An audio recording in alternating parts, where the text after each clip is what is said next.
স্বাধীনতা উত্তর বাংলাদেশে আওয়ামী লীগ কখনোই রাজনৈতিক দলে পরিণত হতে পারেনি বলে মন্তব্য বিএনপির যুগ্ম মহাসচিব শহীদউদ্দিন চৌধুরী আনি।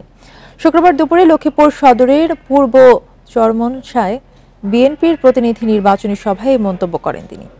শহীদউদ্দিন চৌধুরী আনি বলেন, স্বৈরাচারী আচরণের কারণে একটি অরাজনৈতিক দলে পরিণত হয়েছে আওয়ামী লীগ। তিনি আরো বলেন, শেখ হাসিনা জনগণের বন্ধু হতে পারেননি, অত্যাচার নির্যাতন করে ক্ষমতা টিকিয়ে রেখেছিলেন। শেখ হাসিনার বিচার ও রাষ্ট্র সংস্কার ত্বরান্বিত করতে হলে নির্বাচিত সরকারের কোনো বিকল্প নেই বলেও মনে করেন অ্যানি। ফেব্রুয়ারিতে নির্বাচন প্রসঙ্গে এনসিপির কয়েক নেতার বক্তব্য হতাশাজনক বলেও মন্তব্য তার। বান্ডেল থাকলে প্রতি সেনমানিতে টাকা বাঁচবে। বিকাশ সেনমানি বান্ডেল কিনে জিতুন প্রতি লেনদেনে।